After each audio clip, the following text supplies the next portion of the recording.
Fala, meu amigo, seja muito bem-vindo. Esse aqui é o nosso canal sobre filme, Mundo Filmes, e sobre jornada do herói. Tudo aquilo ali que tá atrelado, uma coisa na outra, a gente traz aqui para vocês em forma de conteúdo.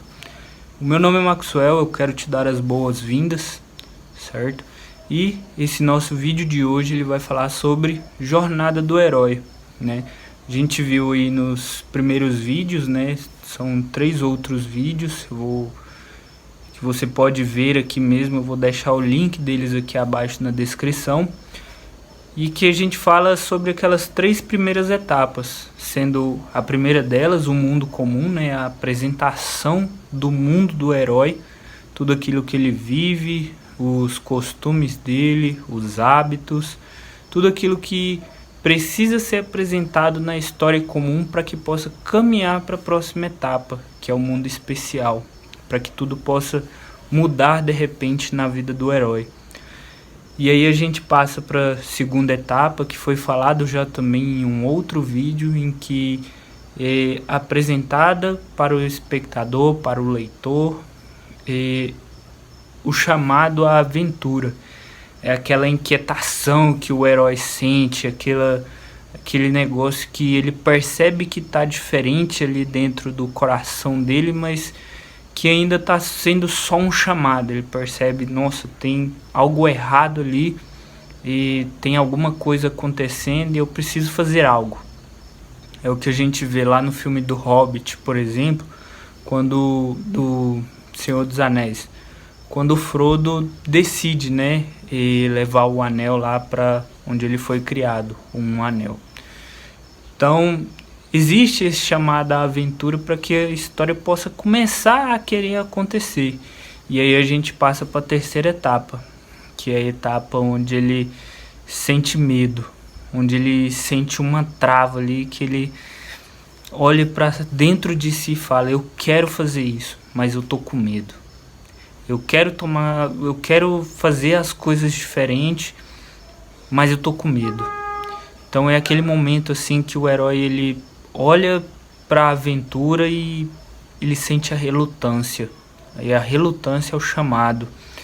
Então ele meio que se recusa e começa a se distanciar daquilo ali. E aí é necessário entrar a próxima etapa, que é aquela que nós vamos ver aqui hoje. O primeiro passo ele é conhecido como o chamado à aventura. Então o herói ele está ali no mundo comum dele, né?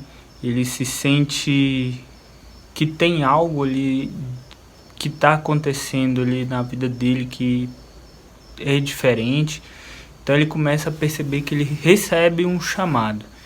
Então ele vai em busca de uma aventura. Só que antes dele ir para a aventura, ele sente medo. Ele sente uma resistência, uma força que não quer deixar ele continuar aquela aventura. É o que acontece, por exemplo, lá em Matrix, quando o Neo ele percebe que tem algo errado, né? Mas antes dele dar o verdadeiro passo ali em direção à aventura, antes dele entrar no mundo especial, ele percebe que ele sente medo. Ele volta para trás.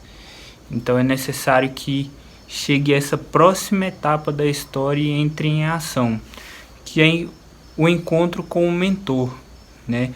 Geralmente esses mentores eles aparecem na história para movimentar a história, e ele é muito comum porque ele vai entrar e vai fazer a história movimentar. Ele é aquele que vai pegar e vai falar pro herói assim: olha, eu sei que você tem medo, eu sei que você tá receoso, eu sei que você não quer fazer isso, mas você precisa fazer.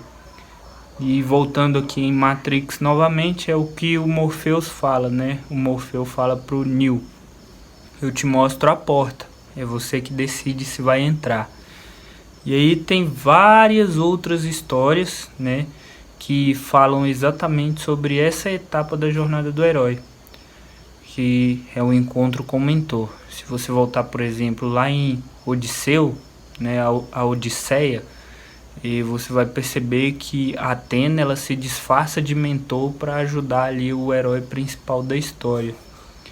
Se Se você pegar, por exemplo, Alice no País das Maravilhas, ela também tem um mentor, alguém que vai guiar ela ali dentro daquela história, assim como o Mágico de Oz. Então, basicamente, toda a história ela tem um encontro com o mentor. E ele é importante para essas histórias porque ele faz com que as histórias comecem a engrenar, que elas comecem a caminhar. Outra característica que é muito forte assim do mentor é que ele vai chegar e ele pode presentear o herói com alguns atributos, sejam eles físicos ou emocionais, espirituais, né? A gente vê esse exemplo muito claramente no filme de Fúria de Titãs, né? Quando a moça ela presenteia ali Perseu e até Zeus, o próprio pai dele, presenteia ele com vários presentes. Ele manda um cavalo alado, ele manda uma espada, né, que é para ele derrotar ali o monstro que eles estão atrás. Então, o mentor ele vai se apresentar de várias formas, ele pode trazer vários tipos de presente. O mentor ele pode se apresentar também em um pequeno momento da história por alguém que não vai fazer tanta diferença assim na história, bem como pode estar ali profundamente envolvido na história, como é o caso de Perseu, né? Perseu e Zeus, ali que ele tá sempre orientando ele da melhor maneira, aquela moça também que no fim se apaixona por ele. Então, a presença do mentor ela é essencial para as histórias. Ela faz com que as histórias se engrenem, com que elas peguem movimento ali.